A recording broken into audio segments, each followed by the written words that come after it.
Good morning, my name's Tanya Daniels and I work at Carers Victoria, and this morning my job is to talk to you for a little bit about the role that carers play in NDIS and how and what happens to carers under NDIS. I'm not going to speak for ages because I think it's important that I leave some time for questions, because I'm assuming that there's a lot of carers in the room who might have some specific questions. So I'm very happy to take them after the session.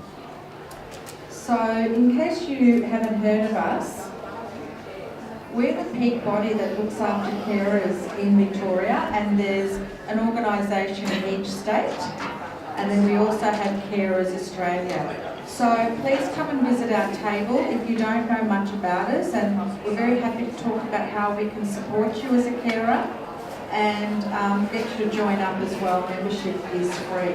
But the main things that we provide are it's a full house. The main things that we provide are advocacy for carers in general, counselling, education and training, and carer support workers and an advice and referral line. No more seats. Oh. So please do come and see us. We're sort of near the entrance. So the first thing I want to make you aware of is that there is such a thing as the Victorian Carers Recognition Act 2012, and there's also a Federal Act 2010, I think it is. And the important significance of this is that this act actually recognises carers and gives you guys some legitimacy, which means that whenever you work with an organisation that receives government funding, they actually have to recognise you as a carer and consider your role and the way that you work in with the person that you care for. So NDIS is obviously government funded through the tax system, and so they must consider you, the carer, when at from the pre-planning stage right through to the review stage. And I'll talk a little bit about how that happens. So you are very much an integral part of the NDIS process, even though the focus is on the person that you care for, that's called participant. Does that make sense? Yeah? So you matter, and you can actually download a summary sheet of this act and take it with you to the pre-planning meeting and sort of just wave it very subtly in front of the planner so that they know that, you know, they won't, well, that you've got your wits about you. So in the beginning, when NDIS is rolled out in the law in your area, you can actually be a nominee in two ways for the person that you care for. And you can be a nominee with either the permission of the person you care for, or if it's necessary. So if the person you're caring for is a young child with a disability, for example, and obviously they can't speak on their own behalf, then that's classified as where necessary. You can be a correspondence nominee, so that means that you will only receive the communication from NDIS, maybe the first phone call, the letters and notices, so in order to pass it on to the person that you care for or translate it for them or what have you. The other way you can do it is be the sort of central part in the planning process. So you can be responsible for the pre-planning, going to the meetings, managing the plan and reviewing the plan. So doing all the things that a participant would normally do. So you can actually take on that role where it's necessary or where you have the permission of the person that you care for. So hence your central role. And so yes, you can go to the planning meeting, which is what a lot of carers ask us about. As long as the participant or the person you're caring for agrees for you as their carer to attend the meeting and give their consent, you are very welcome to go and support the person that you care for. And in fact, you yourself can bring along a support person. So that might be a worker, it could be another family member or a trusted friend, someone who's there to drive you to the pre-planning meeting, maybe take notes, and just act as a moral support for yourself. If for a particular reason the participant or the person that you care for doesn't want you there at the meeting, and this does happen, then you can actually request to have a separate discussion or meeting with the planner. There's no guarantee that they will say yes to everyone, but you certainly can put forward your case and request that separate meeting. So you can still be in the loop. The other thing that carers need to understand or know about in terms of their role in the NDIS is making a carer statement. Is everyone familiar with this? No. Okay, good.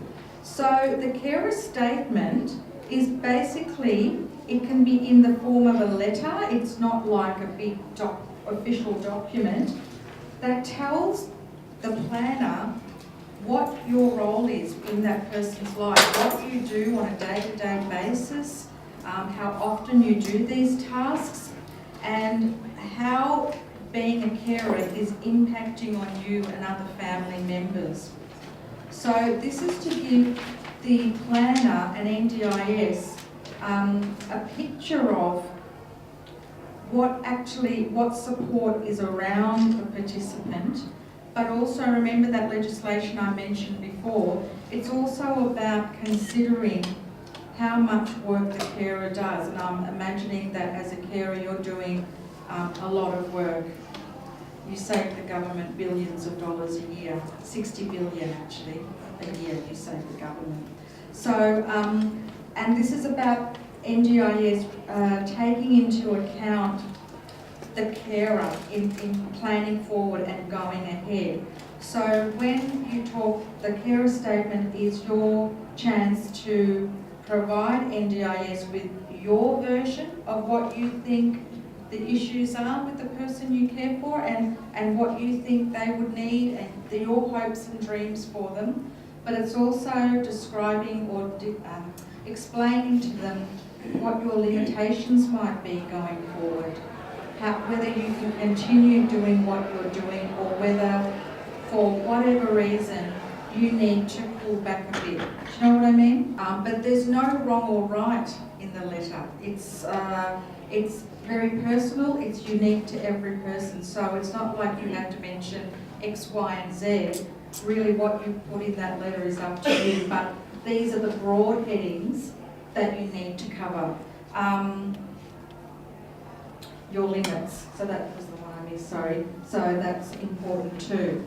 So by telling NDIS through the carer statement your position and your limits, etc., what you're actually getting them to do is consider your age and how long you can continue in the caring role and the impact it's had on you, your future capacity, the amount and type of care you're willing to do moving forward, or what you can and can't do, and what are the risks to your well-being, because we know from lots of studies and stuff that sometimes carers have worse well-being than the person they're caring for because they're under stress and they're on 24/7.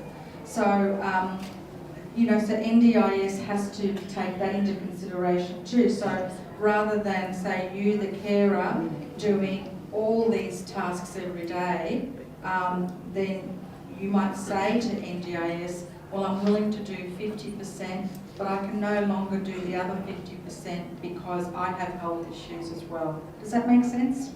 Yeah? So that carer statement is really, really important. And if you need someone to help you write that carer statement, get someone to help you write it, or to read it over. It could be a friend, it could be a worker, like someone from ADEC, for example. It could be a support worker, whoever you like, so that they can help you to edit it and make sure that it reads properly.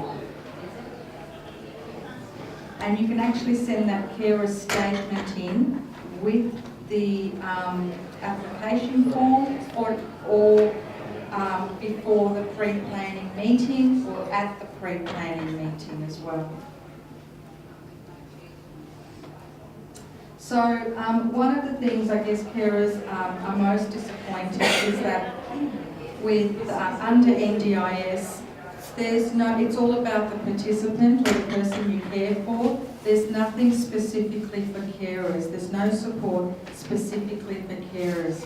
So as a carer, I can't ask the planner for 5 hours respite a week, because the planner will say it's not about you, it's about the person that you're caring for.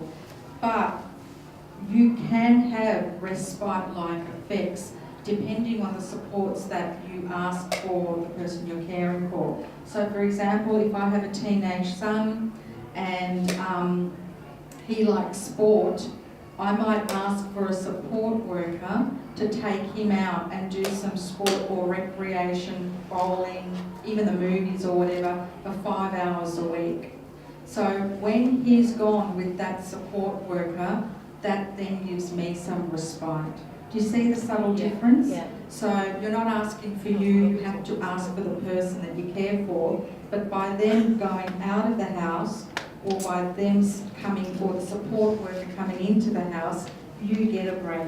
So I'm just sort of summing up now, and in terms of the support or your involvement as the carer in NDIS, you can actually be involved at all stages. So that blue circle up the top is where you can help apply for NDIS and prepare for that first planning meeting, and getting the participant to think about what the future holds, what they would like to do in the future, and work out their goals and their support needs.